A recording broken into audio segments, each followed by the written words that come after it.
Yang pertama dari Jawa Tengah, ini namanya tidak disebutkan di nama Zoom-nya ya. Tapi pertanyaannya begini, ketika bicara mengenai narkoba, tidak hanya berasal dari keluarga yang tercerai-berai, ataupun juga hal-hal yang dari perceraian keluarga, ataupun hal-hal yang tadi kurangnya disconnection dan sebagainya. Tapi lahir juga sekarang dari keluarga yang harmonis dan religius. Apakah benar demikian? Kalau saya dulu ya. Boleh, Bu Dani. Oke. Benar nggak sih, Bu? Ibu dari Jawa Tengah, benar sekali. Itu di mana saja, kapan saja, siapa saja bisa kena narkoba. Kita nggak pernah tahu. Keluarganya religius dari mana? Dia lihat dia sholat bareng apa segala macam. Tapi komunikasi antara anak dengan orang tua dan adanya kehangatan anak dengan orang tua itu kan nggak kelihatan dari luar. Lagi pula pada saat anak kecil yang namanya anak itu terkoneksi, anak itu bebas stres. Jadi yang sebetulnya yang bikin orang bisa tumbuh baik itu adalah aman ya, security kan.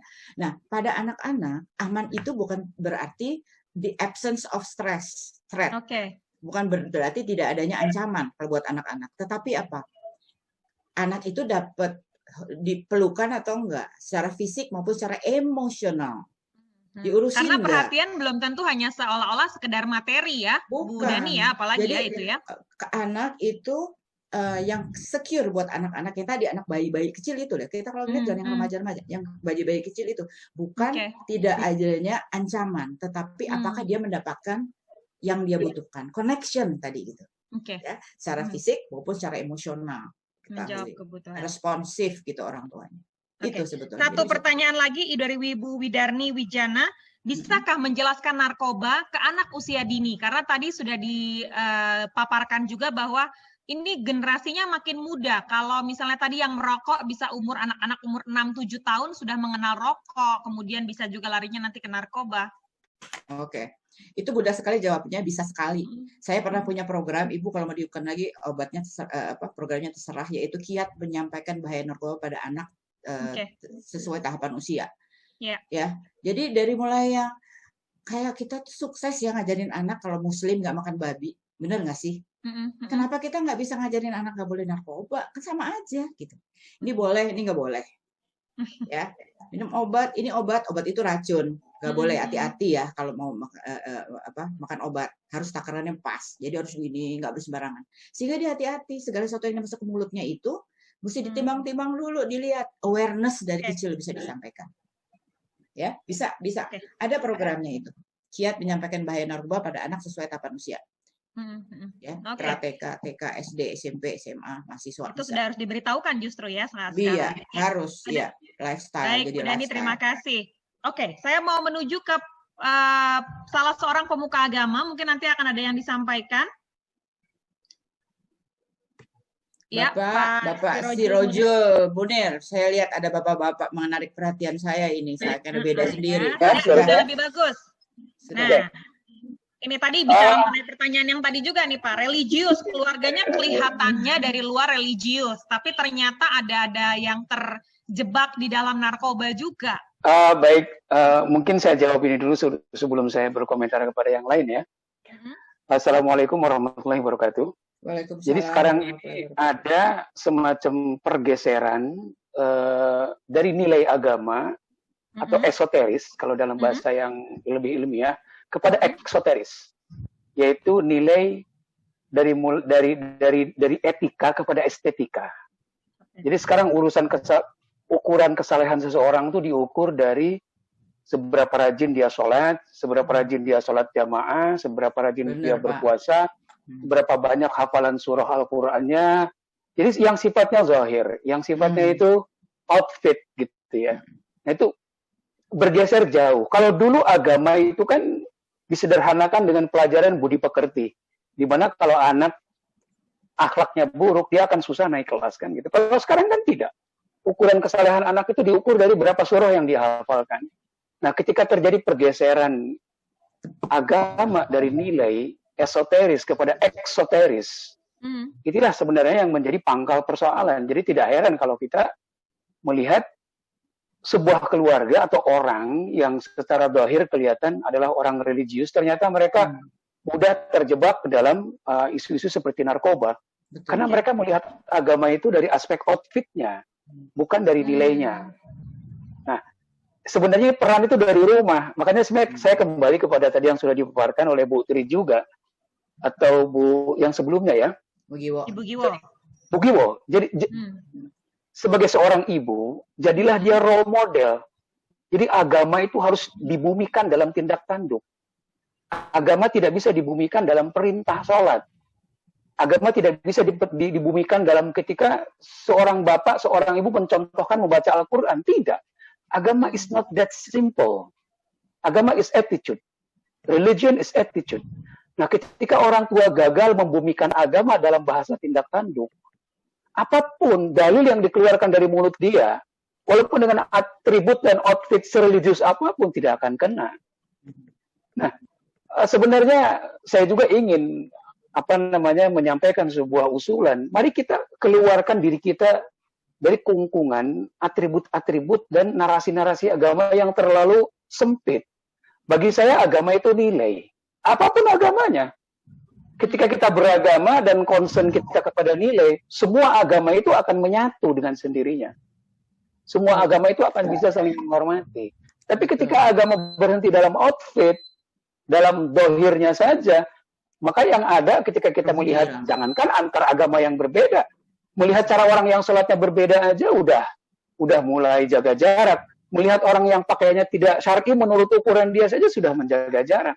Nah, ini sebenarnya pergeseran dari ini mungkin sedikit ya. Agama, ya. Ketika agama sudah diajarkan di rumah, kita tahu juga bahwa sekarang ada arus teknologi informasi yang begitu kuat, begitu ya. Kadang-kadang meskipun ada dasar agama, tapi arus teknologi, kemudian media sosial begitu kencang juga sekarang diterima oleh orang-orang muda. Ini kan juga punya dampak yang nantinya mungkin bisa menjerumuskan kepada narkoba. Ya betul. Seperti fakta yang kita alami, walaupun anak-anak itu di rumah punya waktu yang maksimal dengan orang tuanya, tapi jendela dunia dia kan terbuka. Ya. Jangankan, ya seperti dia nggak kenal narkoba, tiba-tiba kok dengan bersemedi di dalam kamarnya saja, dia bisa tahu dunia. Dia bisa tahu jenis narkoba yang orang tuanya sendiri nggak tahu gitu loh. Ini jadi persoalan tersendiri. Bahwa anak-anak juga dengan penggunaan medsos juga memang harus menjadi bagian daripada pengendalian. Termasuk dalam urusan agama, betapa banyak anak-anak yang tidak diajari agama di sekolahannya, tidak belajar ngaji, orang tuanya juga tidak pernah ngajarin dia agama, dia di kamar terus, ternyata dia belajar agama itu dari tokoh-tokoh yang katakanlah memiliki pemahaman yang destruktif, radikal, keluar dari rumah, tiba-tiba ini haram, itu haram. Orang tua kaget. Sering nemu saya. Ini juga berbahaya, belajar agama dari Google, karena dia nyomot dari sana-sini, nggak keruan.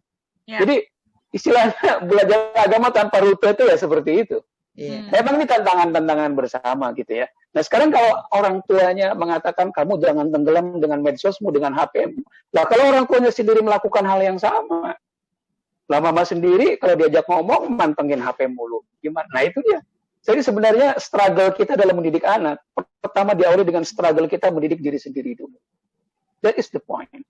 Kalau kita gagal mendidik akhlak agama menjadi tindak tanduk kita, jangan harap kita ini bisa mengajari agama kepada anak yang bisa menggait dia gitu loh. Dalil agama itu ribuan, ratusan ribu, nggak mungkin dihafal sama anak. Tapi ketika agama menjadi tindak tanduk, ketika agama menjadi gestur yang mengalir dalam darahnya, Tuhan akan membimbing dia. Oke. Berarti tapi ketika agama hanya berhenti dalam dalil, nggak ada yang membimbing dia. Jadi orang yang hafal 1000 dalil, mungkin dia akan aman, karena dia hafal dalilnya. Bagaimana kalau orang hafalnya cuma 1-2 dalil, dia nggak tahu hukumnya. Itulah ketika kegagalan orang dalam membumikan agama dalam perilaku. Orang kalau sudah gestur aliran darahnya itu sudah bertuhan, tanpa perlu dia harus hafal ribuan dalil, Tuhan sudah membimbing. Nah ini nilai esoteris agama tuh di situ sebenarnya. Saya beri pertanyaannya aja. Kita tahu di Jakarta misalnya ada beberapa tempat-tempat yang memang sudah jelas peredaran narkobanya. Misalkan saja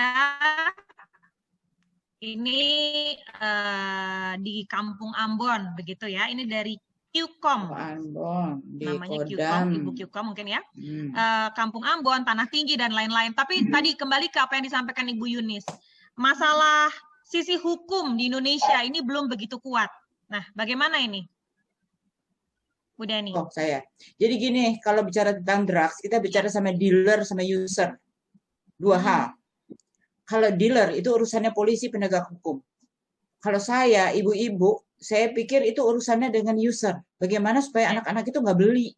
Boleh aja dia jualan dari luar negeri masuk ke sini-sini, tapi kalau anak kita didik untuk enggak, itu nggak mau, itu racun, aku nggak suka gitu ya, itu haram. Seperti halnya kita ngajarin anak nggak boleh makan babi, kok bisa gitu? Ada dikit-dikitnya gini, enggak. Ketegasan ya yang itu dari diperlukan di sini ya. dari kecil Jelas, dididiknya bahwa it's not good gitu ya, bukan karena takut sama orang tua, karena saya udah bisa menilai bahwa itu nggak bagus. Ya, jadi jangan peduli ini kayak gitu, Bu. Maksudnya memang itu ada, itu setannya ya, itu dia gitu loh ya. Pengedar-pengedar yang disogok yang penting lah, jauh-jauh ya dari sana ya. Ya inilah, kita kalau lihat makin banyak begitu ya kita protect, kita makin kencang, kita ngajarin. Mungkin kalau yang saya bilang kalau prevention yang primer tadi itu investasi jangka panjang. Kita mulai sekarang dari anak-anak umur 3 tahun, 4 tahun, TK udah kita masukin gitu ya. Itu kelihatannya nanti berhasilnya kita tuh nanti 15 tahun lagi baru dia ada yang jualan. No, nggak mau gitu. Seperti di Jepang orang-orang ngajarin anak kecil kalau ada orang merokok dia udah ngejauhin, dia ngeliat begini ngelirik. Lama-lama orang segen banget kan. Terus orang rokok dikasih tempatnya kalau di restoran di pojok banget deket jadi WC. Malah terfasilitasi ya. Jadi enggak, jadi anak dari kecil udah antipati gitu loh, enggak, itu enggak mau. Nah, sehingga bapak ibu yang merokok berhenti gara-gara siapa? Anaknya. Gitu ya. Seperti narkoba gitu juga gitu. Sebenarnya bisa dari kecil. Benar attitude, Pak. Jadi kalau attitude-nya kita udah bilang hidup bersih ya itu dia enggak pakai. Ya, untuk bisa attitude-nya bagus, dia harus punya otak yang bagus, benar enggak, Pak? Untuk bisa otak yang bagus, dia harus connect sama orang tuanya. Connection, sehingga pertumbuhan otaknya sempurna, dia bisa menimbang. Balik lagi ke connection, jadi keywordnya adalah connection. Sekarang kita COVID nih ya, banyak yang stres gara-gara apa? Karena kita disconnected kan sama resource yang biasa bikin kita senang, keputus semua. Anak-anak remaja nggak bisa hangout sama teman-temannya, orang tua nggak bisa gini-gini, nggak bisa arisan, nggak bisa ibu-ibu, nggak bisa pengajian, disconnected. Itu bikin orang stres. Orang tua aja begitu, apalagi bayi gitu. Ya itu contohnya. Itu human nature kok. Mungkin Bu Dani kita memberikan kesempatan juga Bu Susi sudah bergabung. Mana dia Bu Susi? Iya, sudah bergabung nampaknya ini. Boleh Bu Susi memberikan tanggapan juga tadi. Ini dasar hukumnya. Ya, silahkan Bu Susi. Nah, tadi saya menyimak. Jadi tadi ada pertanyaan dari Jawa Tengah terkait peran ibu bangsa. Jadi kita itu bermain di hulunya. Di hulu itu adalah di hulu pencegahan, edukasi dengan mengedepankan peran keluarga dan peran ibu khususnya. Kenapa ini menjadi penting? Karena ketika kita di hulunya itu jebol, maka kita akan kewalahan di sektor hilir. Jadi tadi yang disampaikan oleh Pak Sirojul Munir, kita semua pasti setuju. Tapi yang kita temui di lapangan bahwa penyalahgunaan narkotika itu memang menyasar kepada anak-anak dan tidak pandang bulu apakah anak-anak dari keluarga berlatar belakang apa gitu. Mohon izin Pak Sirojul Munir, karena kami ini kerja di lapangan, jadi yang justru kami temuin misalnya suatu hari saya diminta oleh pejabat dari Kementerian Agama untuk melihat dari dekat kehidupan seorang anak itu ya, anak dari keluarga tokoh agama gitu. Misalnya yang bersangkutan itu terlibat di dalam narkoba, maka bagaimana keterlibatannya? Terus kemudian kami melakukan investigasi. Setelah kami melakukan investigasi, anak tokoh agama ini memang bukan hanya terlibat penyalahgunaan narkoba, tapi juga terlibat juga dalam pengedaran. Terus kemudian sampai saya tanya, di mana jual belinya di mana? Di rumah sebelah mana? Di lantai 2. Terus telisik-telisik dari kami ngobrol, dari investigasi itu ditemukan satu akar permasalahan yang sama antara anak-anak satu dengan anak-anak yang lain, bahwa mereka dari keluarga yang disfungsi. Nah, artinya disfungsi itu maksudnya kan ada 8 fungsi keluarga. Nah, ketika 8 fungsi keluarga ini kemudian mengalami masalah, misalnya keluarga bercerai, terus kemudian keluarga dari keluarga miskin, atau misalnya dari permasalahan-permasalahan lainnya, disinilah kemudian anak yang menjadi korban. Nah, dari kasus yang tadi anak yang terlibat di dalam peredaran narkoba tadi, keluarga orang tuanya bercerai, terus kemudian anaknya broken home gitu. Jadi ibu-ibu, Bapak Ibu, kita Kowani melihat ini sebagai hal penting bahwa ketika anak-anak itu terlibat di dalam penyalahgunaan narkoba, maka kita harus positioningkan mereka sebagai korban. Tapi permasalahannya, kalau menempatkan mereka sebagai korban, maka yang harus dilakukan tidak hanya rehabilitasi, tapi juga pelibatan keluarga di dalam pemulihan dan di dalam pencegahan untuk masa depannya. Yang pertama. Terus kemudian yang kedua, kita kan persoalannya ketika misalnya persoalan narkoba ini sama dengan persoalan rokok gitu ya, bahwa di dalam persoalan rokok dan narkoba itu sasarannya memang anak-anak gitu. Kenapa? Karena kalau sudah dewasa itu dia sudah candu, memang sudah akan menjalankan aktivitasnya. Nah, sekarang yang kita tidak bisa prediksi orang dewasa adalah terkait peredaran obat-obatan yang untuk kita konsumsi sehari-hari, tapi kemudian disalahgunakan untuk kebutuhan yang fly gitu ya. Misalnya obat sinus gitu ya, obat untuk flu gitu. Obat influenza ya. Influenza misalnya. Terus kemudian dan alat-alat kedokteran yang lain gitu ya. Nah, ini ternyata yang lebih canggih adalah anak-anak gitu loh. Jadi terjadi penyalahgunaan begitu ya. Ya, jadi kita apa yang harus dilakukan sebagai ibu bangsa, dilakukan oleh orang tua, kita mainnya di hulu. Nah, ketika anak-anak ini tidak mendapatkan kasih sayang dari orang tuanya, kemudian dia akan lebih rentan untuk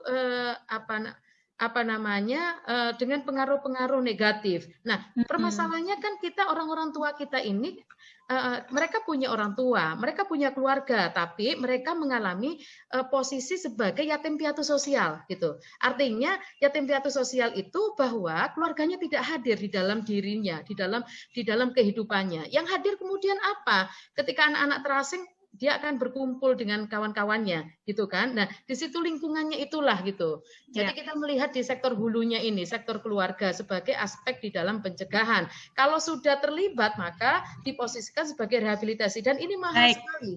Begitu Mbak Riz. Baik Bu Susi, terima kasih. Saya menuju ke Dr. Leni Nadriana, SH. Terima kasih Mbak Risti, moderator. Yang sangat tertarik buat saya pada sore hari ini adalah mengenai masalah rehabilitasi. Di mana rehabilitasi untuk pengguna narkoba seperti yang kita ketahui bahwa selama ini yang kita kenal tuh ada dua. Rehabilitasi karena keinginan sendiri atau volunteer, atau rehabilitasi karena tersandung masalah hukum dengan penggunaan narkoba. Yang tidak ditemukan barang bukti, biasanya itu di asesmen dan kemudian dilakukan rehabilitasi.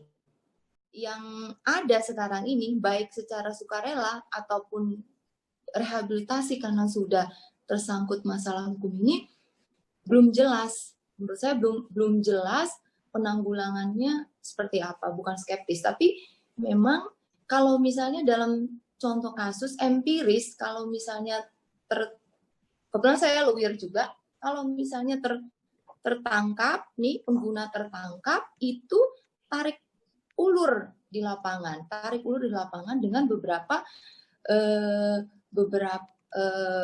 waktu terlebih dahulu untuk sampai kepada asesmen. Kalau sekarang kan ada asesmen terpadu ataupun asesmen asesmen yang biasa dilakukan oleh para penegak hukum. Ini yang menurut saya barometer yang jelas harus segera dikeluarkan aturannya dalam satu aturan hukum yang jelas. Karena ini masih justru itu saya ingin minta pendapat dari narasumber yang hadir pada sore hari ini. Bagaimana yang sebaiknya dilakukan oleh para penegak hukum, dan kemudian saya mempunyai saran untuk adanya satu barometer yang jelas dalam bentuk juklak atau apa, dan lebih bagus lagi kalau misalnya ada satu aturan hukum seperti undang-undang atau peraturan yang bisa membuat jelas mengenai aturan rehabilitasi. Kemudian ada saja mungkin Mbak Leni.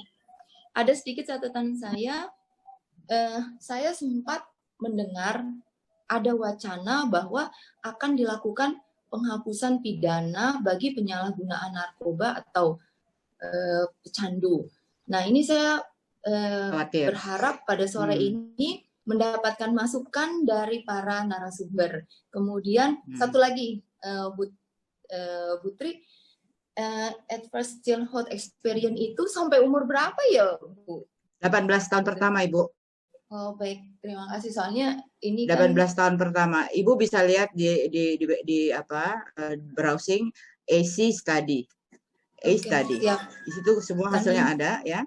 18 tahun pertama kehidupan seseorang akan menentukan menjadi apa dia nanti kelak, dari secara fisik maupun mental, maupun pekerjaan, sekolah, perkawinan dan lain-lain. Sangat menarik ya, karena saya masih punya anak yang di bawah 18 tahun. Ini mesti siap-siap sampai 18 tahun. Oke.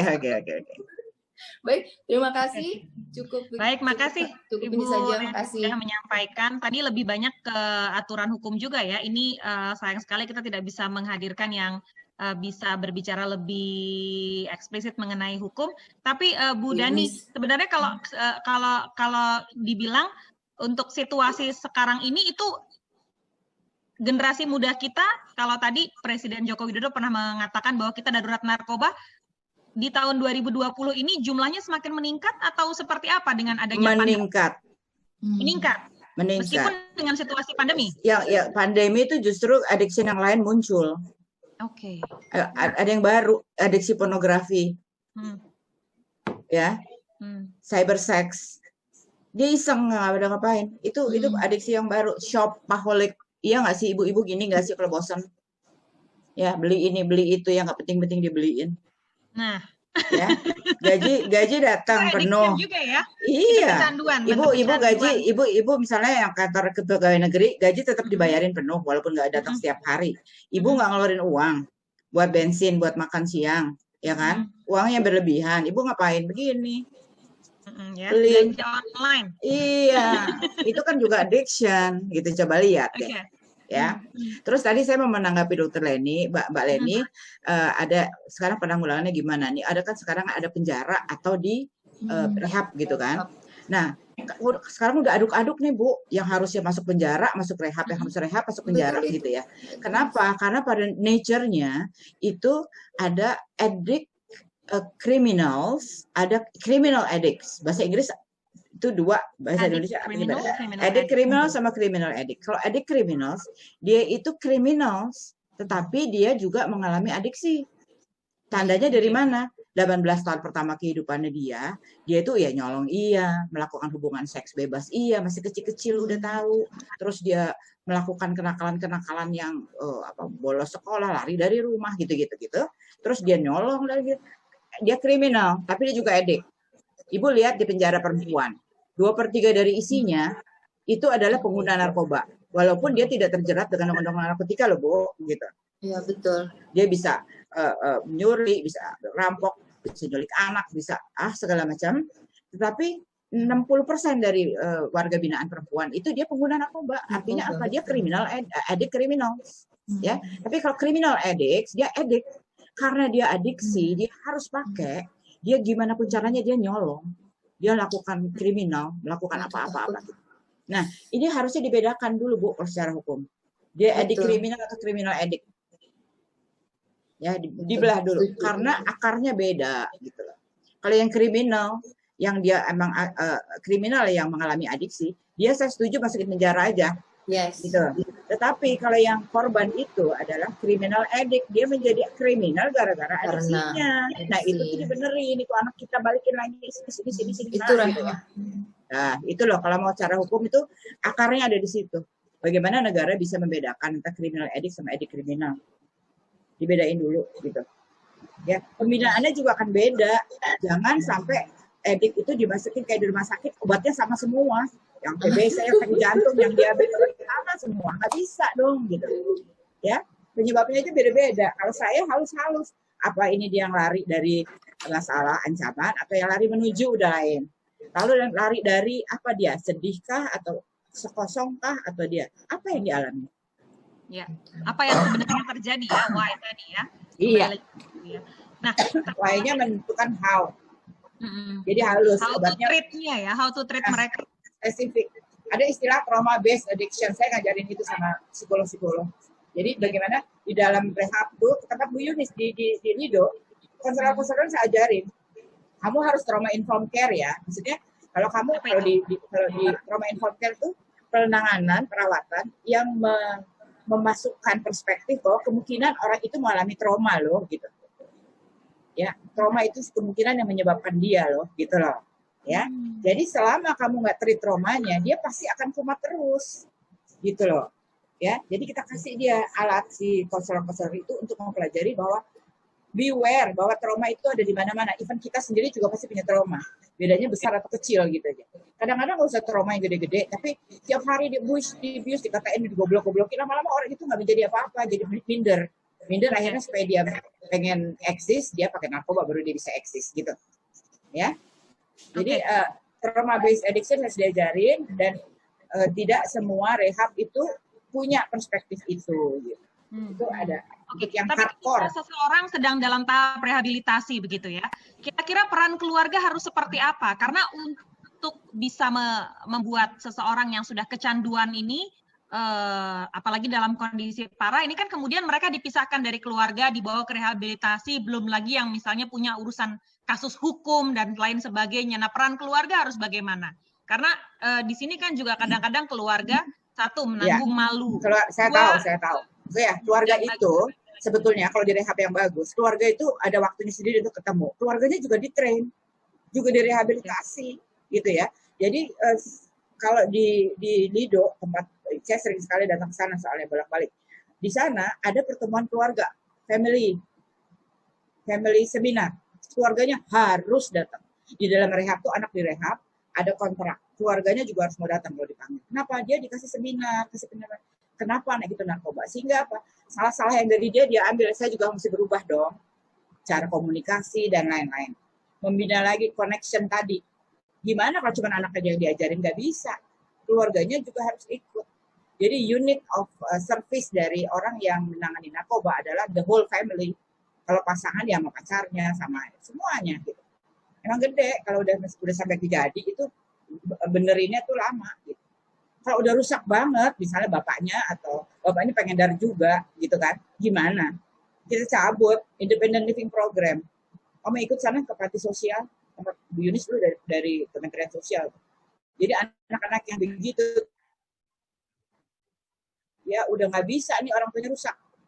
Anak-anak korban trafficking dibalikin ke rumah, dijual lagi sama orang tuanya, bener nggak? Di sini ada panti sosial. Itu diambil anak-anak yang begini, udah jadi anak negara.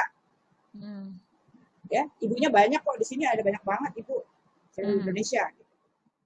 Omongan orang tua tidak bisa didengar. Nah, kira-kira bagaimana masuk menyelaminya? Ini mainan barunya tidak bisa dijelaskan nih. Udah sudah jawab. Saya udah jawab kayak tadi gadget. Anak misalnya ini contoh gadget tadi yang saya bilang. Sebelumnya saya minta maaf ya. Tadi saya memberi contoh ngajarin anak narkoba kayak ngajarin anak nggak boleh makan babi itu hanya untuk orang Islam kan. Sedangkan di Indonesia ini kan banyak orang-orang lain yang nggak boleh makan babi itu cuma Islam. Maksud saya itu tadi ngomong begitu, strateginya yang digunakan. Kalau yang Islam itu bisa, kenapa strateginya nggak dipakai untuk itu, gitu ya? Tapi kalau buat agama-agama lain, sebetulnya tuh contohnya bisa lain. Misalnya melarang anak melakukan hubungan seks sebelum nikah, misalnya gitu kan? Kita ngajarin bisa. Nah, melarang anak supaya jangan nyolong. Ya, yang paling gampang adalah ngajarin anak supaya nggak makan racun. Ngajarin dari mana? ini ada kamper, ini ada semprotan. Kita ngajarin itu bahaya, ya itu racun. Stay away. Jadi awareness-nya ada.